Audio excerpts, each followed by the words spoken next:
अयोध्या के राम मंदिर में भगवान रामलला का सूर्य अभिषेक। सूरज की किरणों ने रामलला के मस्तक पर सूर्य तिलक किया। शुभ अभिजीत मुहूर्त में हुआ भगवान रामलला का सूर्य तिलक। रामलला के माथे पर किरणें पड़ते ही दिखा दिव्य और भव्य नजारा। रामलला के जन्मोत्सव पर पहली बार हुआ सूर्य अभिषेक। राम मंदिर में रामलला के विराजमान होने के बाद आज पहली रामनवमी। नलबाड़ी की सभा के बाद पीएम मोदी ने हेलीकॉप्टर में आईपैड पर देखी रामलला की सूर्य तिलक की तस्वीर। ट्वीट पर कहा कि हर किसी के लिए परम आनंद का क्षण। अयोध्या के राम मंदिर में भगवान रामलला की आरती। रामनवमी के मौके पर पुजारियों ने की भव्य आरती। इस मौके पर मंदिर में बड़ी संख्या में भक्त रहे मौजूद। यूपी के सीएम योगी आदित्यनाथ ने भगवान रामलला के सूर्य तिलक का वीडियो पोस्ट किया। लिखा कि रामलला का सूर्य तिलक दुनिया का सनातन गौरव से कर रहा है अलौकिक। नागपुर में बोले नितिन गडकरी, अयोध्या में राम मंदिर के निर्माण होने पर पूरे देश के लिए खुशी की बात। भगवान राम के आशीर्वाद से राम राज्य के लिए संकल्प लिया। आप नेता महाबल मिश्रा का अयोध्या दौरा। रामनवमी पर भगवान रामलला के दर्शन किए। पश्चिमी दिल्ली सीट से आप प्रत्याशी हैं महाबल मिश्रा। जयपुर के नंदपुरी राम मंदिर में रामनवमी की धूम। राम की आरती की गई, भक्तों ने दर्शन किए। केंद्रीय गृह मंत्री अमित शाह ने मध्य प्रदेश के छिंदवाड़ा में राम मंदिर में पूजा की। रामनवमी के अवसर पर पूजा पाठ की। हिमाचल प्रदेश के ऊना में केंद्रीय मंत्री अनुराग ठाकुर ने की नवरात्रि की पूजा। पूजा का वीडियो ट्वीट कर लिखा, सभी के जीवन के सुख समृद्धि की वृद्धि हो। गोरखपुर में सीएम योगी ने गोरखनाथ मंदिर में पूजा की। रामनवमी के मौके पर किया हवन, भगवान से मांगा आशीर्वाद। रामनवमी के मौके पर गोरखनाथ मंदिर में सीएम योगी ने किया कन्या पूजन। बच्चियों के पांव पखारे, चुन्नी पहनाकर लिया आशीर्वाद। देहरादून में सीएम धामी ने चैत्र नवरात्र के 9वें दिन किया कन्या पूजन। कन्याओं को भोजन भी कराया गया। विदिशा में पूर्व सीएम शिवराज सिंह चौहान ने किया कन्या पूजन। नवरात्रि के मौके पर बेटियों के पैर धोए, भोजन करवा कर लिया आशीर्वाद। लखनऊ में डिप्टी सीएम ब्रजेश पाठक और उनकी पत्नी ने की पूजा। रामनवमी के मौके पर अपने आवास पर पूजा अर्चना की। हावड़ा में लिलुआ महावीर चौक से बजरंगबली मंदिर तक निकाली गई शोभा यात्रा। रामनवमी के अवसर पर टीएमसी नेता प्रसून बैनर्जी और सायोनी घोष ने निकाली शोभा यात्रा। दुर्गापुर में रामनवमी की शोभा यात्रा में शामिल हुए बीजेपी के नेता दिलीप घोष। वर्धमान दुर्गापुर से बीजेपी प्रत्याशी भी हैं दिलीप घोष। बीएसपी सुप्रीमो मायावती की रामनवमी पर पोस्ट। लिखा कि रामनवमी पर उनके सभी अनुयायियों को हार्दिक शुभकामनाएं और बधाई।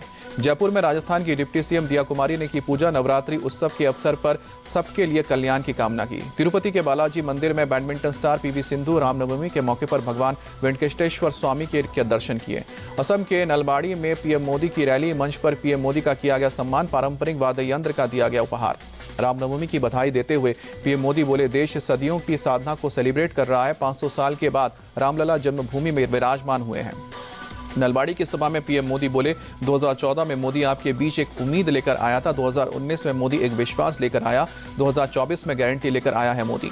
नलबाड़ी के रैली में पीएम मोदी ने सूर्य तिलक के समय जलवाई मोबाइल की फ्लैश लाइट, जय श्री राम, जय राम लक्ष्मण जानकी, जय हनुमान के नारे लगाए।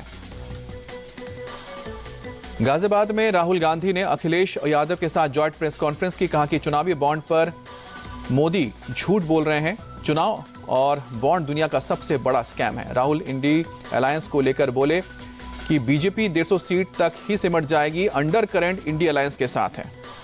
राहुल गांधी के साथ जॉइंट प्रेस कॉन्फ्रेंस में अखिलेश यादव ने बीजेपी पर हमला बोला। कहा कि बीजेपी का सफाया करेगा इंडिया गठबंधन। बीजेपी का नारा झूठ बोलकर लूटने का है। अखिलेश यादव ने यूपी के बीजेपी के बेहद शानदार विजय का भी दावा किया। कहा कि गाजियाबाद से गाजीपुर तक बीजेपी का सफाया एनडीए को पीडीए हराएगा। राहुल अखिलेश की जोड़ी पर यूपी के डिप्टी सीएम केशव प्रसाद मौर्य का तंज। कहा कि आज दोनों पार्टियां आईसीयू में पड़ी हैं, इन्हें ऑक्सीजन देने के लिए भी कोई तैयार नहीं। उत्तर प्रदेश के दौरे पर प्रियंका गांधी सहारनपुर में किया रोड शो। समर्थकों का सैलाब उमड़ा। लोकसभा चुनाव के लिए आम आदमी पार्टी का एक और कैंपेन। रामनवमी पर राम राज्य की अवधारणा वाला आपका राम राज्य वेबसाइट लॉन्च। अतिशी ने भगवान राम से की केजरीवाल की तुलना। बोले कि राम राज्य के लिए प्रभु राम को 14 साल वनवास काटना पड़ा था। दिल्ली की जनता को दिए वचन के लिए आज केजरीवाल भी कर रहे हैं संघर्ष। सौरभ भारद्वाज बोले, दो तरह के राम राज्य, एक भगवान राम का और दूसरा गोडसे का राम राज्य। केजरीवाल जी चाहते हैं कि पूरे देश में ऐसा राम राज्य हो जहां लोगों को किसी तरह का दुख ना हो। संजय सिंह बोले, राम राज्य की परिकल्पना को धरातल पर आने का हमारा संकल्प मजबूत है। मुफ्त बिजली, मुफ्त पानी और मुफ्त बस यात्रा की किसी ने कल्पना नहीं की थी।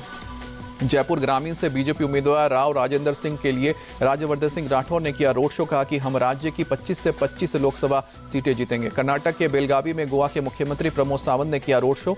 बीजेपी कैंडिडेट जगदीश शेट्टार के लिए मांगे वोट। कल वायनाड में राहुल गांधी के लिए वोट मांगने जाएंगे डीके शिव कुमार। बोले, देश में एनडीए की नहीं बनने जा रही है इंडी गठबंधन की सरकार।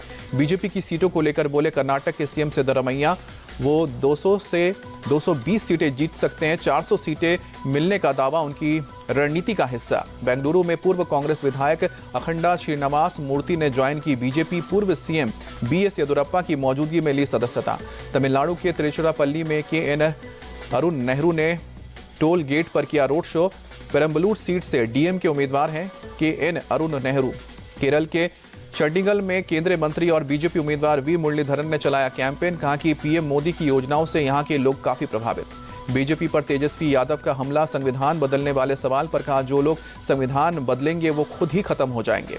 आरजेडी सांसद मनोज झा बोले, पीएम मोदी आजकल दे रहे हैं गारंटियां, उनके नेता संविधान बदलने की कर रहे हैं बात।